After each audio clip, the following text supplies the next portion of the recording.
தந்தை, மகன், தூய் ஆவியாரின் பெயராலே ஆமேன். தூய மத்தேயு எழுதிய நற்செய்தி. ஜோசேப்பே, தாவீதின் மகனே, உன் மனைவி மரியாவை ஏற்றுக்கொள்ள அஞ்ச வேண்டாம். ஏனெனில் அவர் கருவுற்றிருப்பது தூய ஆவியால் தான். அவர் ஒரு மகனை பெற்றெடுப்பார். அவருக்கு ஜேசு என பெயரிடுவீர். ஏனெனில் அவர் தம் மக்களை அவருடைய பாவங்களிலிருந்து மீட்பார் என்றார். இது வாழ்வுதரும் இயேசு கிறிஸ்துவின் நற்செய்தி. கிறிஸ்துவே உமக்கு புகழ். இயேசுவில் அன்புமிக்க சகோதரங்களே, திருவருகை காலத்தின் 4ஆம் வாரத்திலே நாங்கள் வாழ்ந்து கொண்டிருக்கின்றோம். இன்றைய நாளிலே ஆண்டவர் எங்களுக்கு ஒரு அருமையான சிந்தனையை தருகின்றார்.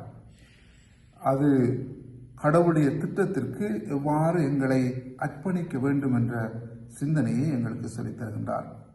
அன்புமிக்க சகோதரங்களே, எங்களுடைய வாழ்வை சற்று திரும்பி பார்க்கின்ற பொழுது எங்களுடைய வாழ்விலே பல காரியங்கள் நடைபெற்றிருக்கின்றன. நல்ல காரியங்கள் நடைபெற்றிருக்கின்றன, தீமையான காரியங்கள் நடைபெற்றிருக்கின்றன, எங்களால் விளங்கிக் கொள்ள முடியாத பல குழப்பகரமான காரியங்கள் நடைபெற்றிருக்கின்றன.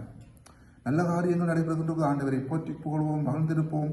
தீமையான காரியங்கள் நடைபெறுகின்ற சிலரை நாங்கள் குழம்பி போயிருப்போம், ஆண்டவரை தூசித்திருப்போம், மனம் உடைந்து போயிருப்போம், அயலவர்களை நாங்கள் நொந்திருப்போம், அயலவர்கள் மீது பழிப்பாவங்களை போட்டிருப்போம்.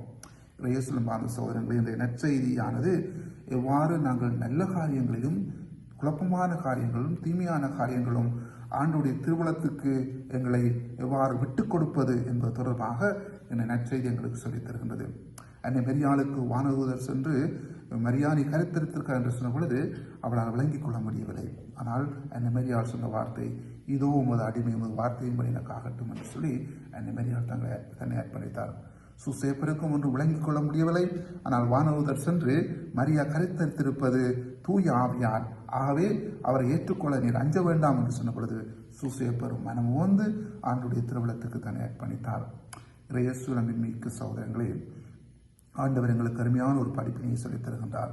எங்களுடைய வாழ்விலும் நல்ல காரியங்கள், தீமையான காரியங்கள், குழப்பமான காரியங்கள் நடைபெற்றன. இனிவரும் காலங்களிலும் நல்ல காரியங்கள், ஆசீர்வாதமான காரியங்கள் நடைபெறும். அதே வேளையிலே தீமையான குழப்பகரமான காரியங்களும் நடைபெறலாம். அந்த சந்தர்ப்பத்திலெல்லாம் நல்ல காரியங்கள் நடைபெறுகின்ற பொழுது ஆண்டவரை போற்றி புகழவும், தீமையான காரியங்கள் நடைபெறுகின்ற பொழுது அல்லது எங்களால் விளங்கிக் கொள்ள முடியாத காரியங்கள், செயற்பாடுகள் நடைபெறுகின்ற பொழுது ஆண்டவருக்கு எங்களுடைய உள்ளத்தை விட்டு கொடுத்து ஆண்டுடைய திட்டம் என்ன என்பதை பற்றி நாங்கள் சிந்திக்கிற பொழுது எங்களுக்கு ஆண்டுடைய ஆசீர்வாதம், ஆண்டவருடைய வெளிச்சம் எங்களுக்கு நிறைவாக கிடைக்கும். ஆகவே அன்பான சகோதரங்களே, எங்களுடைய வாழ்வை ஆண்டவருக்கு ஒப்புக் கொடுப்போம். இயேசுடைய பிறப்பு விழாவுக்கு எங்களை ஆயத்தப்படுத்திக் கொண்டிருந்த காலகட்டத்திலே நாங்கள் எங்களுடைய வாழ்விலே மகிழ்ச்சியான காரியங்கள் நடைபெறுகின்ற பொழுது ஆண்டவரை போற்று புகழ்வோம், இருமாப்பம் அடையாமல் இருப்போம்.